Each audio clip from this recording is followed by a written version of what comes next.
Hello everybody and welcome back to the channel. Today we're going to look at the lactate threshold and we're going to ask the question, why does the lactate threshold correlate with endurance performance? And this is a question that's fascinated me ever since I really started exercise physiology, and particularly when I started reading the work of Ed Coyle and Ed Coyle's endurance performance model in 1995, which had lactate threshold right at the centre of it. And it led me to question, why is it that lactate and the lactate threshold is so influential in these sorts of performances, especially for longer performances where lactate concentration in the blood is relatively low, and you wouldn't necessarily expect lactate to have a direct negative effect on muscle function. But nevertheless, it's still correlated very closely with endurance performance, or at least the lactate threshold did. So looking at some of Ed Coyle's work from the 1980s, this is his paper on the determinants of endurance in well-trained cyclists. And the key feature of this study is he selected individuals that were homogeneous for VO2 max. In other words, he selected individuals that had a VO2 max of over 4.5 litres per minute, but no higher than 5 litres per minute. And then he did a series of experiments on these individuals. One of the things he did was to get them to exercise at 88% of VO2 max until task failure or exhaustion. And here you see the results of that on the worst graph ever put up, because obviously there's all this empty space. But it does prove a few points. First of all, exercising at a fixed fraction of VO2 max is not a good way of normalizing exercise intensity. And you can see that by the variance in the time to task failure or time to exhaustion. So in the extremes, you've got somebody who's able to exercise for over 70 minutes and somebody down here who takes less than 15 minutes to become exhausted. Now, these individuals are going to be exercising in very different circumstances in terms of the cause of task failure. So this individual will be exercising in the severe intensity domain, this individual almost certainly in the heavy intensity domain.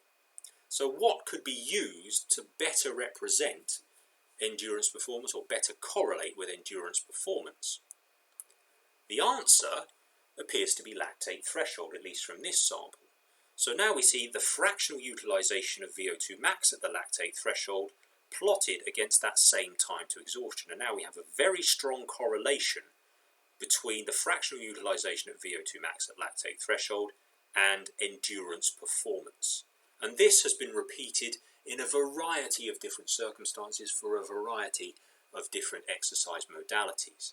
So lactate threshold does seem to correlate closely with endurance performance. And moreover, if we go back another 20 years before that, we see work here from David Costill's laboratory. And what he showed was that the lactate concentration for any given race distance was quite closely related to its performance. So you see up here we've got 3 and 5 kilometre and 2, 3, 5 kilometre performances.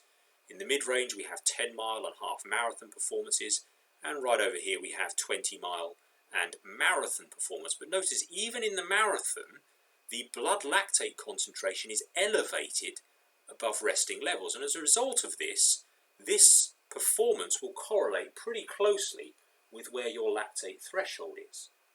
Well, why is that? Even with relatively low lactate concentrations, you're seeing this correlation.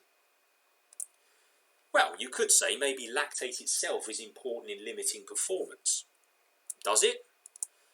Well, you could argue that elevating lactate could directly interfere with cross-bridge function, could directly interfere with ion pumping, so excitation-contraction coupling failure, and those combined could help slow you down. One thing is, though, when you measure blood lactate, you're not actually measuring the site where fatigue is happening, because fatigue does not occur within the blood, it occurs in the muscle. So what happens when you manipulate lactate concentration in the muscle and keep all else equal? Well, when you do that, there's very little evidence that the lactate ion per se is influencing force production and therefore fatigue, at least in mice. And here are some data in mice from Postorino's work in 2001. And what you see here is a skinned fibre being electrically stimulated to produce a twitch. And this is under the control condition where they haven't added any metabolites. By skinning the fibre you can control how much of particular metabolites you add to the preparation. And now here they've added 30 millimoles of lactate, about the same as you'd have during exhaustive exercise, exhaustive high intensity exercise, after 30 seconds bathing and after 90 seconds. You can see no change in force output at all. So that's submaximal force, and then a maximal tetanus. You still see an elevation in force again, and when you superimpose all of those twitches, they're all essentially the same. And here's another preparation where they did essentially the same thing and got the same result. Now what that means is that lactate on its own doesn't cause fatigue in this way, or at least in this preparation, but it may also influence other things. So the hydrogen ion that's associated with lactate could reduce pH, and that could be influential. There's also elevations in ADP concentration, elevations in inorganic phosphate and diprotonated inorganic phosphate, which can collectively influence performance and influence the force production capacity of a muscle. But that really works only for severe intensity exercise. It doesn't get us any closer to why lactate threshold influences marathon performance, for example. And so why lactate threshold correlates with marathon performance is a lot less clear than simply lactate's there and it does bad stuff. So we need to think a little bit deeper about the possibilities. And one of the things that Ed Coyle did in his study was exercise those cyclists that I mentioned earlier at 79% of VO2 max for 30 minutes and measured the amount of muscle glycogen that those individuals utilised. And you see the plot here. So there's a strong negative correlation between the fractional utilisation of VO2 max at the lactate threshold and the amount of muscle glycogen you utilise during a 30-minute ride at 79% of VO2 max. So those with a lower lactate threshold will consume more glycogen than those with a high lactate threshold. But there's more, because if you think about it, the lactate threshold in these individuals occurs below, or rather I should say above, the task that they've been set. So all of these individuals here are exercising below their lactate threshold, because the lactate threshold, or rather the demand of the task is here, 79% VO2 max. So these are exercising in the moderate domain. These individuals are exercising in the heavy domain, or at least in the heavy domain, and as a result they've got a higher glycogen utilisation. But why does exercising above the lactate threshold result in a higher rate of glycogen utilisation? After all, these individuals all have the same VO2 max, and they're all exercising at the same percentage of VO2 max. So what's causing this elevated glycogen utilisation? Elevated glycogen utilisation is problematic because you will use your glycogen stores up more rapidly. And here we see some more data from Ed Coyle. This is with his carbohydrate supplementation study. But this just shows that as you exercise, your glycogen stores run down until you reach task failure. But funnily enough, task failure occurs when muscle glycogen hasn't reached zero. So perhaps muscle glycogen isn't the problem. I would argue, no, actually it still is, because these are homogeneous biopsies. In other words, you take a whole bunch of fibres and you essentially analyse the amount of glycogen in all of those fibres, and you don't try and find out where that glycogen is. It is quite possible that individual fibres related to individual motor units are being entirely depleted of their glycogen, whilst others have a relatively large amount of glycogen that doesn't get called upon. But there's more. You see, in the last 10 or 15 years, what we've realised is that the muscle glycogen store in any muscle is not one single store. It's distributed in various parts of the muscle cell. And we think that there are three stores. There's subsarcolemmal glycogen, there's intermyofibrillar glycogen, and intramyofibrillar glycogen. So the subsarcolemmal glycogen appears around mitochondria on the outside of the fibre, We then have intermyofibrillar glycogen, which is occurring between the myofibrils, and then the intramyofibrillar glycogen occurs inside the myofibrils, but this appears to be around the Z line, and that looks like it appears around the triad junction of the T-tubule system.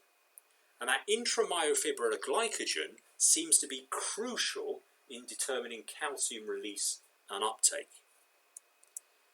It's also, as you can see from these graphs at the bottom, it's usually the first store that's heavily depleted. And that's important because that would lead to excitation-contraction coupling failure even if there's other glycogen stores available in the cell. And we think that the triad junction is a particular problem because it's not yet been shown that creatine kinase exists in the triad junction, and it's a long way away from the mitochondria. And so it may be that the triad junction and the calcium release and uptake is crucially dependent on glycolytic ATP resynthesis. And if you run out of glycogen, you end up with excitation-contraction coupling failure. And that can occur without full stores depletion. I still haven't talked about lactate threshold though. Let's see how this might actually work. Well, here we have a hypothetical marathon run and the influence of the position of the lactate threshold on it.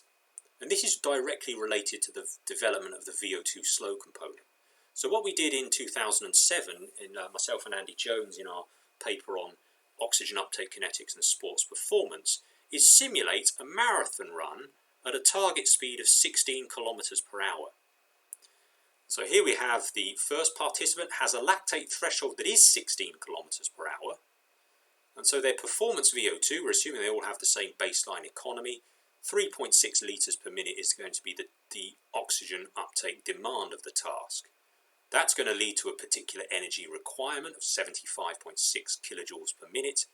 And over the course of the race, they're going to expend 11.96 megajoules of energy in 158.44. Now we're assuming that the amount of energy they've got available for this marathon is 12 megajoules. And we're just essentially giving that as a baseline figure. So how long does it take this individual to expend 12 megajoules or 158.44? The distance covered by the time they've expended that 12 megajoules is 42.3 kilometers. So this individual could get to the end of the race without completely drawing down his functional glycogen store, or her functional glycogen store. And then we have individuals who have lower lactate thresholds than that. So let's just take participant number 5 with a lactate threshold of 14 kilometers per hour. Because they're exercising at 16 kilometers per hour, they generate a slow component, in this case of 400 milliliters per minute, compared to the individual running at their lactate threshold. This results in a higher energy requirement, a greater energy expenditure during the race, and they expend 12 megajoules, their functional glycogen store, much faster. In fact, they expend that store more than 4 kilometers before the finish line. In other words, this individual, without other carbohydrate supplementation, would hit the wall long before they reach the finish line.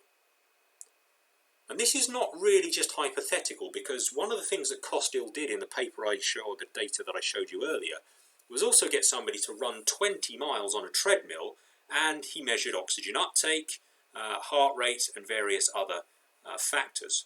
But here you see the oxygen uptake response to that exercise, and you can see the elevation in VO2 compared to the starting value. And this starting value is after 6 to 7 minutes. So there's probably a chunk of slow component that they've missed out here. So this is, if anything, an underestimate of the size of a slow component that you would generate during this kind of effort. What does this all mean for recreational runners? Well, I would argue that they are at quite high risk of hitting the wall as a result of this.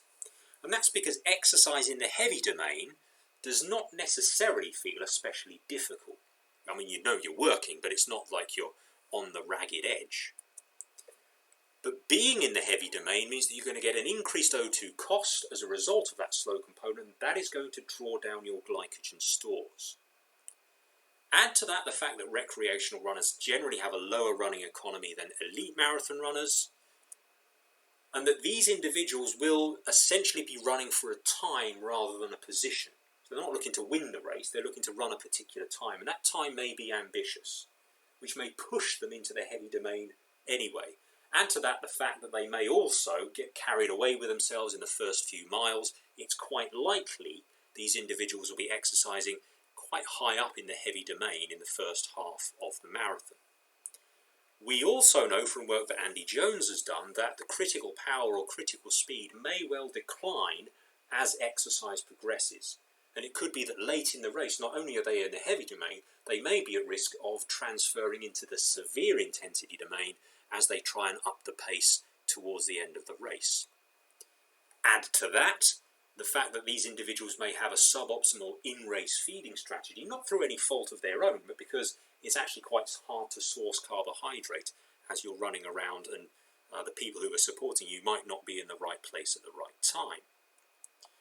As a result of all of that coming together, these individuals probably have a high probability that their glycogen stores will reach critical levels before the finish line, and therefore they will hit the wall. And I don't know why people call it bonking. It's a ridiculous name for it, but nevertheless, running low on glycogen stores and having to slow down is a distinct possibility in these individuals. Funnily enough, this is completely different to what we see in elite marathon runners. These are data from Andy Jones and Annie Van Hattelo's review on the critical speed and critical power in sports medicine from a few years ago. And what they noticed was when you calculate the critical speed of these elite athletes from their personal best performances at shorter distances, and then you calculate the percentage of the critical speed that they've run a marathon at, you can see very high fractions of critical speed, on average about 96% of the critical speed. So why is it that mere mortals have to exercise relatively close to lactate threshold to avoid hitting the wall, but these elite individuals are able to push the envelope close to critical speed? Well, a couple of possibilities. First of all, as Andy pointed out to me in an email earlier, these individuals are simply running faster, so they can run at a higher fraction of whatever metabolic threshold you're interested in. But these individuals also have relatively good running economy. They're also relatively light, and so the overall oxygen cost of marathon running is going to be very low in these individuals compared to normal people. Also, they're likely to have a preponderance of type 1 muscle fibers, slow twitch muscle fibers, and as a result, they're not going to generate very large slow components. And so these individuals are able to husband their glycogen stores much more effectively than sub-elite individuals, and as a result they are able to push towards their critical speed rather than being slaved to their lactate threshold. And so that brings us to our final question. Why does the lactate threshold correlate with performance? Well, in the severe domain, it may correlate with performance because lactate is a marker of metabolic stress and other things going on which are influential to severe intensity performance. But in the severe domain, you're more likely to get a strong correlation with critical power or critical speed. In the heavy domain, lactate, or the elevation in lactate, indicates that you're working in that domain and that there will be an accelerated glycogen use as a consequence of a VO2 slow component. It's not lactate that causes the accelerated glycolysis, the elevated glycolytic use. It is the development of a slow component in that domain. And so marathon performance in recreational athletes who are completing in perhaps 3 to 5 hours, they'd be best recommended to stay as close to lactate threshold as possible during your performance. And so your target in training is to try and increase the lactate threshold as far as you can. Marathon performance in elite runners, they're in a position where they can push the critical speed. And so a target for development in elite runners should be to increase the critical speed to as high a level as possible.